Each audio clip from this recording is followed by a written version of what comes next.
Hello दोस्तों, आपका स्वागत है पादप कोशिकाओं में। चलिए स्टार्ट करते हैं। पहला क्वेश्चन बायोलॉजी का। इससे पहले मैंने जितना भी वीडियो बनाया हूँ जरूर देख लीजिएगा, आपको सब पसंद आएगा। ना पसंद आए तो डिसलाइक करके कमेंट बॉक्स में बताइएगा क्या सुधार करना है। हमारे पास जितना सोर्स है उसका सही तरीके से यूज कर रहे हैं दोस्तों। ओके, और आगे सुविधा आई तो क्वालिटी लाते जाएंगे। ओके, नेक्स्ट है पादप कोशिकाओं में रिक्तिकाएं कोशिका के आयतन के कितने प्रतिशत तक व्याप्त होता है? तो 90% तक होता है। ठीक है, ये मान के चलिए कि ये कोशिका है। ठीक है, उस कोशिका का जो ये आयतन होगा उस आयतन का 90% हिस्सा तो रिक्तिकाएं हुए होता है। ठीक है, रिक्तिकाएं होती है। ओके, जब कोशिका डैश द्वारा विभाजित होती है, किसके द्वारा? तो संतति कोशिकाओं में समान संख्या में गुणसूत्र होते हैं। तो समान संख्या में गुणसूत्र होने के लिए समसूत्री होना जरूरी है। ठीक है, समसूत्री होना जरूरी है। संतति कोशिका में समान संख्या में गुणसूत्र होने के लिए क्या होना है? समसूत्री विभाजन, यानी माइटोसिस कहा जाता है। क्या कहा जाता है इंग्लिश में? माइटोसिस। ओके, कोई भी कोई भी कोशिका है। ठीक है, उस कोशिका में माइटोसिस द्वारा यानी समसूत्री विभाजित होती है। ठीक है, कोशिका में समसूत्री विभाजित होती है, और समसूत्री अगर विभाजित होती है तो संतति कोशिका में समान संख्या में गुणसूत्र होगा। किसमें? संतति कोशिका में समान संख्या में क्या होगा? गुणसूत्र होगा। इक्वल नंबर में क्या होगा? क्रोमोसोम होगा। ओके, नेक्स्ट है ऐसे जीव जिसकी कोशिका में केंद्रक झिल्ली नहीं होती है। केंद्रक झिल्ली किसका नहीं होता है? प्रोकैरियोटिक का। ओके, ऐसा कौन सा जीव है जिसका केंद्रक झिल्ली नहीं होता है? ओके, तो केंद्रक झिल्ली प्रोकैरियोटिक का नहीं होता है। ओके, ऐसा कौन सा जीव है जिसकी कोशिका, देखिए हर जीव में कोशिका होती है लेकिन केंद्रक झिल्ली नहीं होता है। किसमें? तो प्रोकैरियोटिक में नहीं होती है। ओके,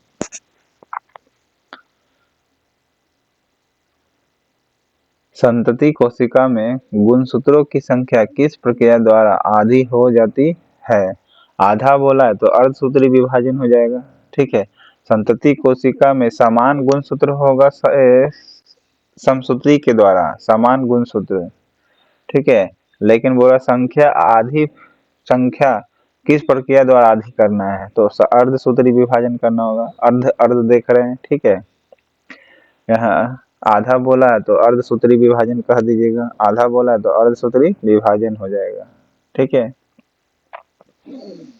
और अर्धसूत्री को क्या कहते हैं? मायोसिस कहा जाता है। ठीक है, मायोसिस कहा जाता है अर्धसूत्री को।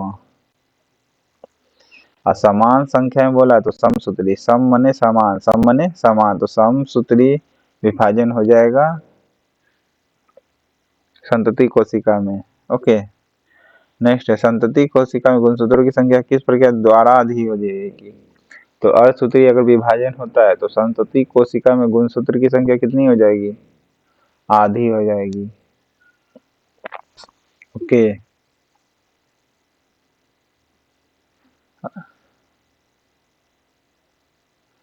नेक्स्ट है कोशिकाओं में वास्तविक केंद्रक के अतिरिक्त झिल्ली युक्त अंगक में वास्तविक केंद्रक के अतिरिक्त झिल्ली युक्त अंगक में किसमें नहीं होता? दो बार लिखा गया है। तो कहने का मतलब है वास्तविक केंद्रक के अतिरिक्त झिल्ली युक्त अंग नहीं होता, ये पूछना चाह रहा। तो प्रोकैरियोटिक में होता है। ठीक है, प्रोकैरियोटिक में क्या होता है? झिल्ली युक्त अंग नहीं पाया जाता है। ठीक है, ओके, देखिए कोशिकाओं में वास्तविक केंद्रक के अतिरिक्त झिल्ली युक्त अंग नहीं पाया जाता है। तो किसका होगा? प्रोकैरियोटिक का होगा। ओके, कोशिका में वास्तविक केंद्रक के अतिरिक्त यानी केंद्रक को छोड़ करके झिल्ली युक्त अंग तो होता ही होता है, ये तो पता है, लेकिन हर कोशिका का, लेकिन मात्र प्रोकैरियोटिक ही ऐसा है जिसका झिल्ली नहीं होगा। ठीक है, यानी झिल्ली युक्त वाला अंग नहीं पाया जाता है। ओके,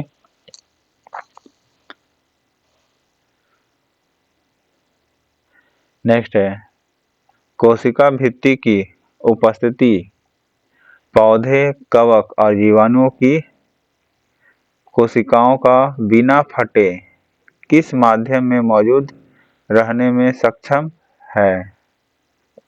तो अल्प पराशरी होगा तभी होगा, कह रहा है फटना नहीं चाहिए, तो अल्प पराशरी होगा। ठीक है, क्या होगा? हाइपोटोनिक होना चाहिए। अगर फट जाएगा तो हाइपरटोनिक हो जाएगा। ठीक है, अल्प पराशरी का मतलब है पराशर तो हो, मतलब फैले तो जरूर, यानी फूले तो जरूर, लेकिन इतना फूले कि फटे नहीं, ये पूछना चाह रहा है। फूले लेकिन फटे नहीं, जैसे फूलना फटना क्या हो गया? किशमिश को फुला दीजिएगा, साइज बड़ा हो जाएगा। ठीक है, तो ये हाइपोटोनिक के कारण होता है, लेकिन देखिए किशमिश फटता है नहीं। लेकिन अब इसी का हाइपरटोनिक का एग्जांपल देखिए, चावल आप जब बनाइएगा तो जब चावल पूरा जब सीज जाता है तो क्या होगा? गौर से देखिएगा, आपको बिना दबाए चावल पता चलेगा सिज गया। कैसे आप पकड़िएगा? गौर से देखिएगा चावल को, तो वो फट जाएगा। अगर चावल फट गया है तो समझ जाइए पक गया है। ठीक है, ये खासकर उसना चावल का कंडीशन हम बता रहे हैं। ओके, क्योंकि हमको उसना पसंद है इसीलिए, और देख लीजिएगा। तो अति पराशरी में यानी हाइपरटोनिक के कारण चावल पकती है, लेकिन किशमिश फुलाना है, फटे नहीं, तो हाइपोटोनिक होता है। ठीक है, यानी अल्प पराशरी, पराशर तो होगा लेकिन ज्यादा नहीं, बस ये याद रखना है। कम, अल्प मने भी कम में होता है, तो ठीक है, ये चीज याद रखना है। तो कोशिका भित्ति की उपस्थिति में पौधे, कवक, जीवाणु की कोशिकाओं को, ठीक है, कवक हो या जीवाणु हो, बैक्टीरिया हो, उसके कोशिका को बिना फटे ही किस माध्यम में मौजूद रहने में सक्षम है? तो हाइपरटोनिक में हाइपोटोनिक में रखना पड़ेगा, यानी अल्प पराशरी में रखना पड़ेगा। और अल्प माने कम में होता है, तो मतलब करने का मतलब पराशर का मतलब पता है फैलना, तो फैलेगा लेकिन कम फैलना चाहिए, तो फूल तो जाएगा ही, फूल ही जाएगा। ठीक है, लेकिन कम फूलेगा, तो देख रहे फटेगा नहीं ना। नेक्स्ट है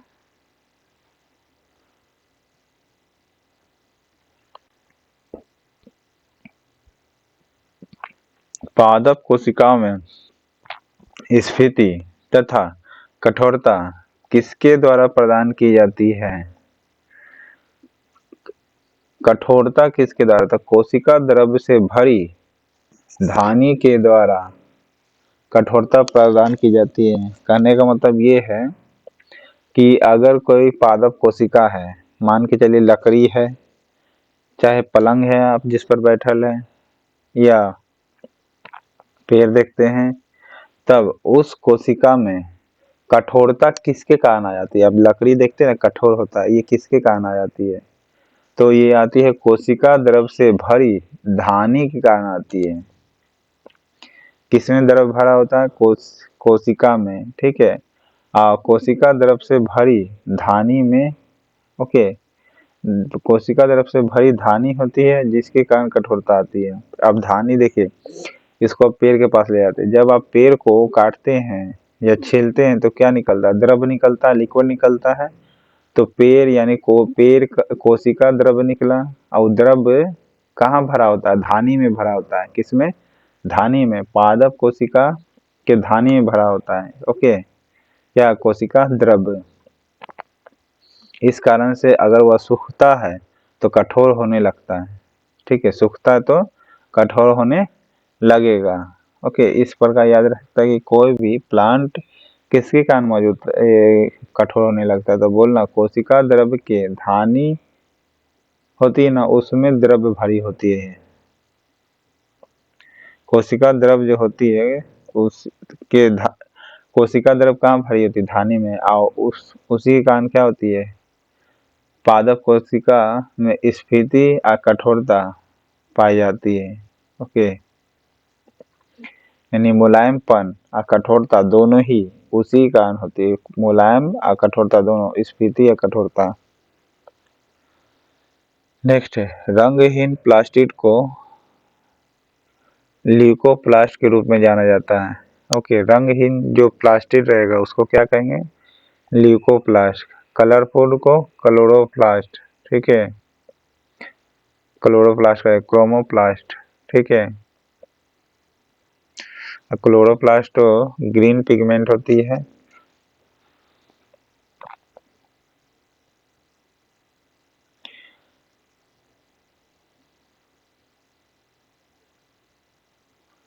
नेक्स्ट है, लाइसोसोम को बनाने में कौन से कोशिकांग शामिल होते हैं?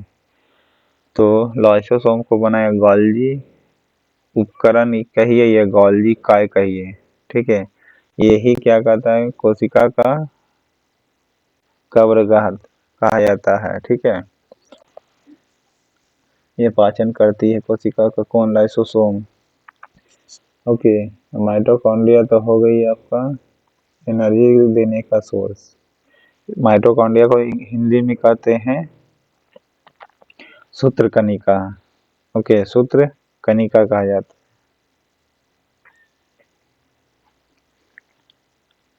रिक्तिकाएं, किसी भी कोशिका में रिक्तिकाएं कितनी परसेंट होती है? 90% रिक्तिकाएं होती है। ओके, और प्लास्टिड, रंगहीन प्लास्टिड जो होती है ये लोकोप्लास्ट कहलाती है। ओके,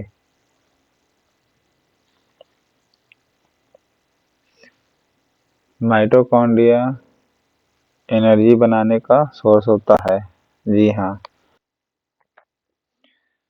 नेक्स्ट है, प्लाज्मा झिल्ली किससे बनी होती है? प्लाज्मा झिल्ली तीनों से बनी होती है, कार्बोहाइड्रेट, लिपिड और प्रोटीन, तीनों से। ठीक है, प्लाज्मा झिल्ली किससे बनी होती है? एक से अधिक आंसर होगा। नेक्स्ट है, जल का परिवहन फ्लोएम के माध्यम से नहीं बल्कि जाइलम के माध्यम से होती है। गलत है पहला वाला। नेक्स्ट है, जाइलम जल और खनिज के परिवहन के लिए उत्तरदायी है। जी हाँ, जल और खनिजों के परिवहन के लिए उत्तरदायी है। पौधे में श्वसन पत्तियों में होती है।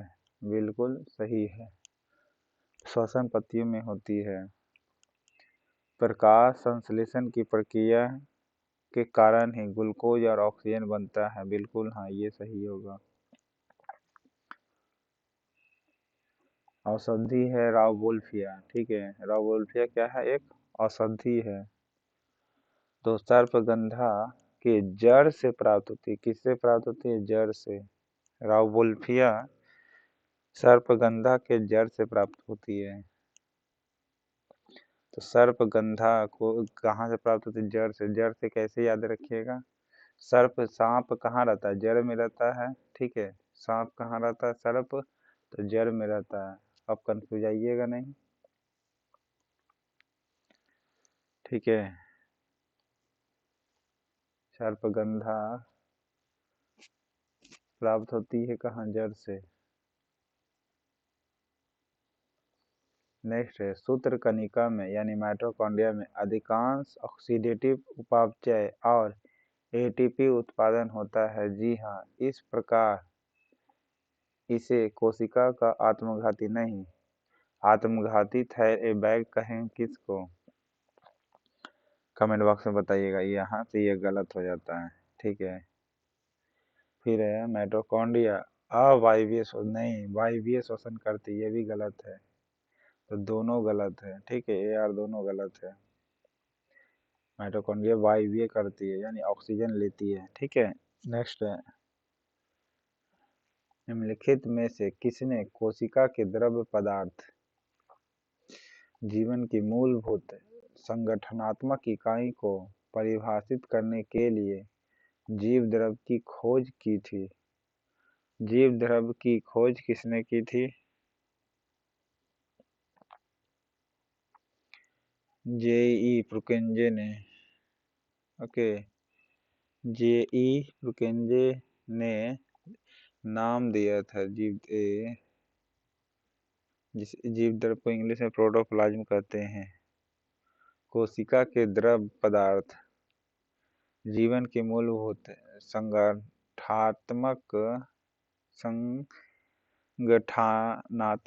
इकाई को परिभाषित करने के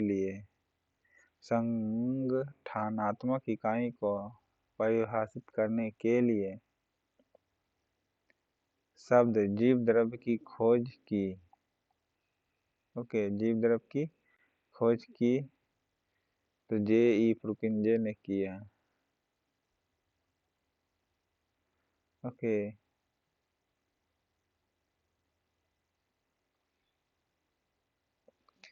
जीवन की मूलभूत संगठनात्मक इकाई जो होती है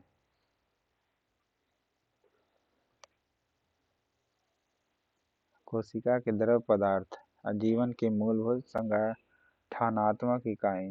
ओके, संगठनात्मक इकाई को परिभाषित करने के लिए जीव द्रव्य की खोज की थी। किसने? द प्रुकेंजे ने। ओके, रॉबर्ट हुक ने कोशिका की खोज की थी। रॉबर्ट ब्राउन ने न्यूक्लियस का और लीवन-हॉक ने बैक्टीरिया का। नेक्स्ट है, माइटोकॉन्ड्रिया में 2 झिल्ली आवरण होती है। कितनी? 2 गो झिल्ली आवरण होती है। झिल्ली आवरण देखिएगा तो 2 गो होती है।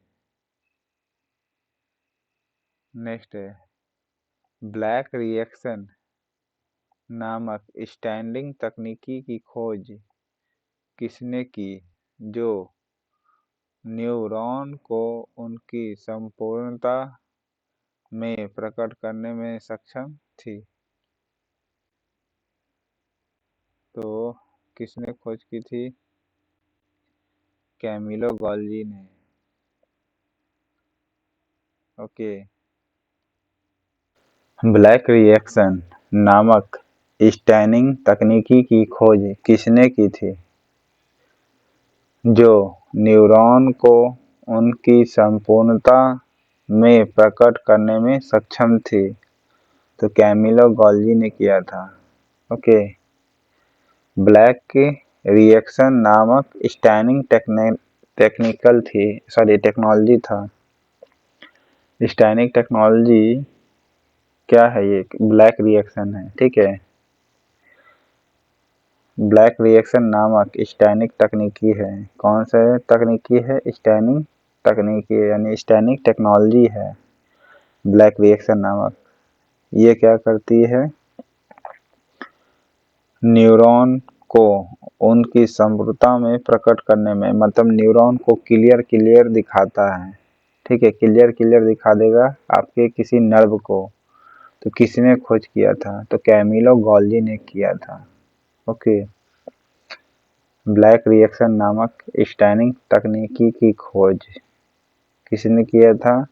कैमिलो गोल्जी ने। और ब्लैक रिएक्शन नाम ये क्या करता है? तो बोलिए न्यूरॉन जो होता है, यानी न्यूरॉन जो होगा उसको पूर्ण तरीके से यानी संपूर्ण तरीके से दिखाने में, प्रकट करने में सक्षम होता है। ओके,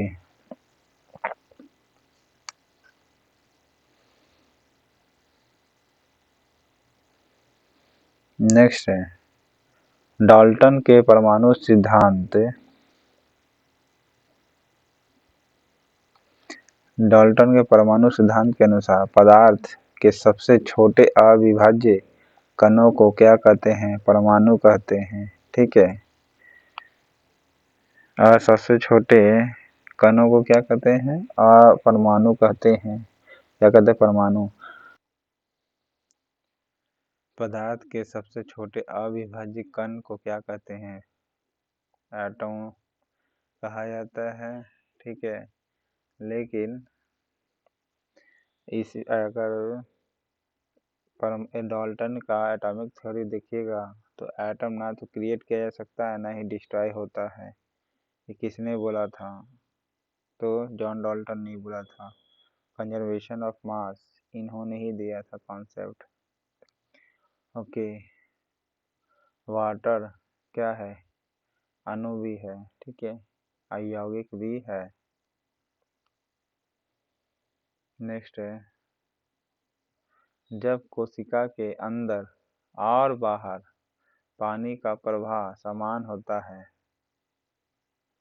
तो कोशिका को समपराशरी कहा जाता है। कहने का मतलब जो कोशिका के अंदर और बाहर पानी का प्रवाह समान होता है, ठीक है, तो क्या हो जाएगा? समपराशरी कहला जाएगा। समपराशरी इसलिए कह रहे हैं क्योंकि पानी ना अंदर जाएगा ना बाहर आएगा, तब क्या होगा? समपराशरीय ना हो जाएगा। सम माने बराबर। ओके, अब समपराशरी कहा जाएगा। ओके,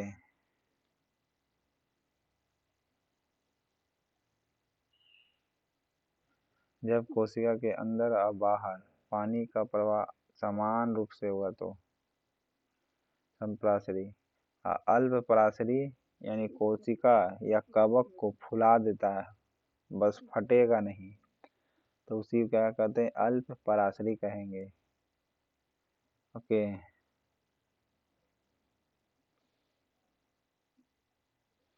सैंटियागो रायमोनी कजाल के साथ संयुक्त रूप से तंत्रिका तंत्र की संरचना कार्य के लिए नोबेल पुरस्कार से सम्मानित किया गया था। कब किया गया था? 37 का 106 1906 में भर लें तो ठीक है, 1906 में, जिससे मुस्लिम लीग गठित किया गया था, ठीक है। इसमें क्या है? सैंटियागो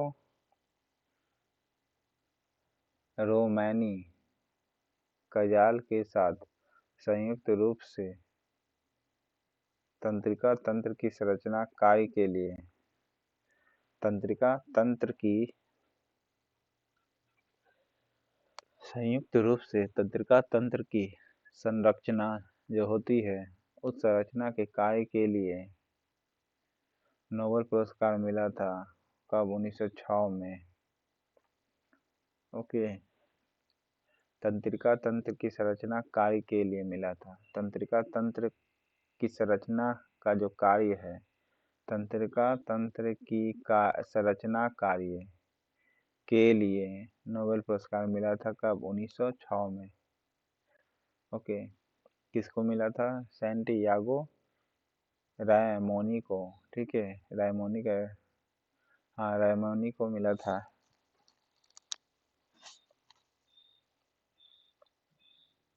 सैंटियागो एक द्वीप, पता है ना? सैंटियागो एक द्वीप है, बताइए कहाँ पर? और उसी के नाम पर एक व्यक्ति है सैंटियागो, उसी को मिला था तंत्रिका तंत्र की संरचना के कार्य के लिए। और सेंट इंग्लिश में लिखिए, सेंट बने भेज देना यानी मैसेज। अब मैसेज कौन भेजता है? तंत्रिका तंत्र ही भेजता है, ठीक है। इससे भी रिलेशन आपका लग गया। सैंटियागो सेंट कौन करता है? तंत्रिका तंत्र भेज करता है, ठीक है। किसी भी मैसेज को सेंड करेगा कैसे? तंत्रिका तंत्र के जरिए होगा।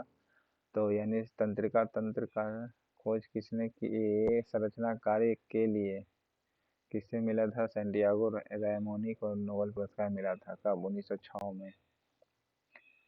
ओके, दोनों सेंट तंत्रिका भेजती है। सेंट कौन करती है? तंत्रिका। सेंट कौन करती? तंत्रिका। ऐसे याद रख सकते हैं। नेक्स्ट है, पराशर प्रक्रिया में जल अणुओं का संरचना कहाँ से और कैसे होता है?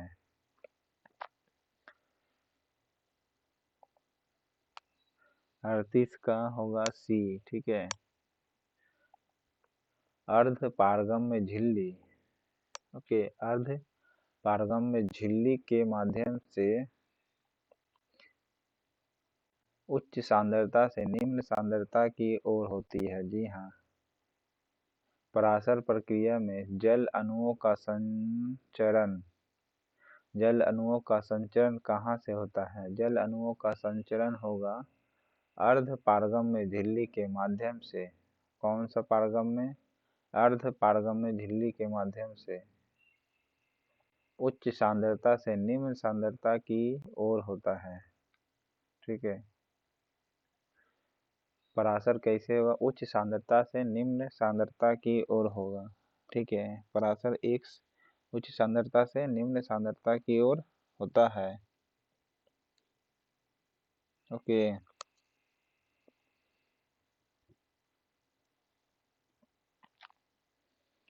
नेक्स्ट है, कोशिका के रंगने के लिए हम आयोडीन विलयन के अतिरिक्त किसका उपयोग कर सकते हैं? कोशिका को रंगने के लिए सबसे पहले हम आयोडीन का भी यूज करते हैं, लेकिन आयोडीन के अलावा किसका यूज कर सकते हैं? तो सैफरानिन के को यूज कर सकते हैं। ठीक है। सैफरानिन को यूज करते हैं। सैफरानिन कोशिका को रंगने के लिए सबसे पहले हम किसका यूज करते हैं? आयोडीन का। आयोडीन विलयन का यूज करते हैं, और आयोडीन विलयन के अतिरिक्त बोल रहा कोई और भी है, तो वो कौन है? तो सैफरानिन है। सैफरानिन को कैसे आप याद करिएगा? सैफरॉन कलर होता है।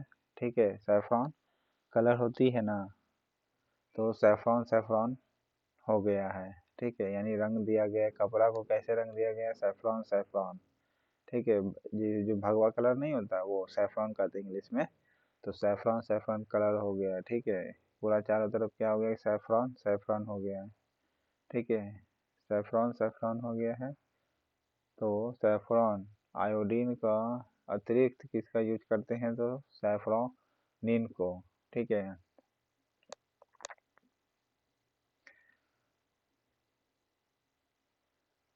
निम्न अभिक्रिया माइटोकॉन्ड्रिया किसमें होती है? पाइरूवेट, जल, कार्बन। पाइरूवेट से जल बनता है, कार्बन डाइऑक्साइड बनता है, एनर्जी बनेगा जो एटीपी होगा, तो माइटोकॉन्ड्रिया में होती है। ओके। निम्न अभिक्रिया कौन कौन सी अभिक्रिया? पाइरूवेट से क्या बनती है? जल बनेगा, कार्बन डाइऑक्साइड बनेगा, और एटीपी यानी ऊर्जा बनेगा। ठीक है। तो ये कहाँ होगी? माइटोकॉन्ड्रिया में होगी। ओके। इसको आप कैसे याद करिएगा, समझिएगा। जैसे शरीर में जल, जैसे पेशाब हो गया है, सांस छोड़िएगा, कार्बन डाइऑक्साइड हो गया, ऊर्जा एनर्जी एटीपी भी होगा। जब सांस छोड़िएगा तो एटीपी ऊर्जा का भी खर्च होगा। ओके। तो ये कहाँ कौन करवाएगा? माइटोकॉन्ड्रिया करवाएगा। ठीक है। राइबोसोम का काम प्रोटीन बनाना है, लाइसोसोम का काम प्रोटीन पाचन करना है। ओके। ये गोल्गी का बॉडी के द्वारा बनता है। ओके। रसधानी किसमें पाया जाता है? ये वो बताए थे, जीव द्रव्यता यही के सूखने से पेड़ क्या होती? कठोरता होने लगती है, धानी होती। कोशिका द्रव के धानी से कठोर होने लगता है पेड़। ओके। रसधानी भी कहेंगे। नेक्स्ट है, कोशिका के केंद्रक की खोज किसने की? तो रॉबर्ट ब्राउन ने खोज किया था। कोशिका के केंद्रक की खोज किसने की थी? रॉबर्ट ब्राउन ने खोज किया था। ठीक है। रॉबर्ट ब्राउन ने कोशिका के केंद्रक की खोज की थी। रॉबर्ट ब्राउन ने। ओके। जबकि कोशिका की खोज रॉबर्ट हुक ने किया था। डबल हेलिक्स स्ट्रक्चर वॉटसन क्रिक ने खोज किया था। लीवर हॉर्न ने किसका खोज किया था? कमेंट बॉक्स में बताइएगा। वह प्रक्रिया जिसके द्वारा कार्बन डाइऑक्साइड या ऑक्सीजन जैसे पदार्थ कोशिका झिल्ली के पार जा सकता है, उसे क्या कहते हैं? डिफ्यूजन कहा जाता है। ओके, क्या कहेंगे? डिफ्यूजन यानी विसरण। वैसा प्रक्रिया जिसके द्वारा कार्बन डाइऑक्साइड हो या ऑक्सीजन जैसे पदार्थ कोशिका झिल्ली के आर पार जा सकता है, ठीक है, वो डिफ्यूजन होगा।